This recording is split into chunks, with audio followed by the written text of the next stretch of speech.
అందరికీ నమస్కారం. కాస్త కష్టంగా అనిపించే విషయాల్ని కూడా చాలా తేలికగా అర్థం చేసుకునే ప్రయత్నం చేద్దామిక్కడ. సో, ఈరోజు మన టాపిక్ ఆర్టిఫిషియల్ ఇంటెలిజెన్స్, లేదా మనం సింపుల్గా పిలుచుకునే ఏఐ. మనమెప్పుడైనా ఆలోచించామా అసలు మనకు తెలియకుండానే ఏఐ మన జీవితంలో ఎంతలా భాగమైపోయిందని? నిజానికి మనం రోజూ వాడే ఎన్నో అప్లికేషన్స్లో ఇది ఉంది. ఉదాహరణకు, మనమెక్కడికైనా వెళ్లాలంటే గూగుల్ మ్యాప్స్ దారి చూపిస్తుంది కదా. అలాగే స్పాటిఫైలో ఒక పాట తర్వాత ఇంకో పాట అదే ప్లే అవుతుంది. వీటన్నింటి వెనక ఉన్న టెక్నాలజీ, అదే ఆర్టిఫిషియల్ ఇంటెలిజెన్స్. ఇక అలెక్సా, సిరి లాంటి వాయిస్ అసిస్టెంట్లతో మాట్లాడినప్పుడు మనం అడిగే ప్రశ్నలను అర్థం చేసుకుని సమాధానాలు చెప్పేది కూడా ఈ ఏఐనే. అయితే ఇక్కడ ఒక ప్రశ్న వస్తోంది. ఏఐ అనేది ఎప్పట్నుంచో ఉన్న టెక్నాలజీనే కదా, మరి ఉన్నట్టుండి ఇప్పుడే దీని గురించి ఎందుకు ఇంత చర్చ జరుగుతోంది? అందరూ ఎందుకు దీని గురించే మాట్లాడుతున్నారు? సరే, అసలు ఏఐ అంటే ఏంటి? దాని గురించి కొంచెం లోతుగా తెలుసుకుందాం. చాలా సింపుల్గా చెప్పాలంటే, మనుషుల్లాగా నేర్చుకోగల, ఆలోచించగల, సమస్యల్ని పరిష్కరించగల కంప్యూటర్ సిస్టముల్ని తయారు చేయడమే ఆర్టిఫిషియల్ ఇంటెలిజెన్స్. ఈ టెక్నాలజీ ఈ మధ్య పుట్టింది కాదు. సుమారు 70 ఏళ్లకు పైగా జరిగిన పరిశోధనలు, ఎన్నో విజయాల ఫలితమే మనం ఈరోజు చూస్తున్న ఏఐ. ఇప్పుడు అసలు ఈ ఏఐ ఎలా పనిచేస్తుంది? అది ఎలా ఆలోచిస్తుంది? ఆ బ్లాక్ బాక్స్ లోపల ఏముందో చూద్దాం. చూడండి, ఏఐ అనేది ఒక పెద్ద పదం. దాని కింద machine learning, neural networks, deep learning లాంటివి ఉంటాయి. మన మెదడు ఎలాగైతే సమాచారాన్ని ప్రాసెస్ చేస్తుందో, అలాగే ఈ సిస్టమ్స్ కూడా భారీ మొత్తంలో డేటాను తీసుకుని దానినుంచి విషయాలు నేర్చుకుంటాయి. సరే, ఇప్పటిదాకా ఉన్న ఏఐకి, ఇప్పుడు మనం మాట్లాడుకుంటున్న ఏఐకి మధ్య ఉన్న తేడా ఏంటి? అదే ఈ స్లైడ్లో మనం చూస్తున్నాం. పాత ఏఐ అంటే ట్రెడిషనల్ ఏఐ, దానికిచ్చిన డేటాను అనలైజ్ చేసి కొన్ని అంచనాలు వేసేది. కాని జెనరేటివ్ ఏఐ అలా కాదు. ఇది కొత్త కంటెంట్ను సృష్టిస్తుంది. అంటే టెక్స్ట్, ఇమేజెస్, మ్యూజిక్, కోడ్, ఇలా ఏదైనా సరే కొత్తగా పుట్టించగలదు. విశ్లేషణ నుండి సృష్టి వైపు జరిగిన ఈ మార్పే అసలైన గేమ్ చేంజర్.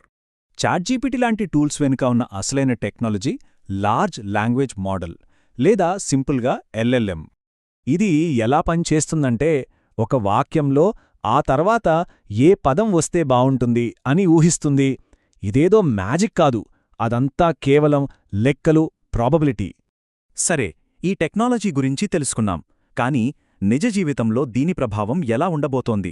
ఇప్పుడు అది చూద్దాం. ఇంతకీ ఈ టెక్నాలజీ ప్రభావం ఎంత పెద్దదనుకుంటున్నారు? మెకెన్సీ నివేదిక ప్రకారం జెనరేటివ్ ఏఐ వల్ల ప్రపంచ ఆర్థిక వ్యవస్థకు ఏకంగా $4.4 ట్రిలియన్, అది ప్రతి ఏటా అదనంగా చేరొచ్చట.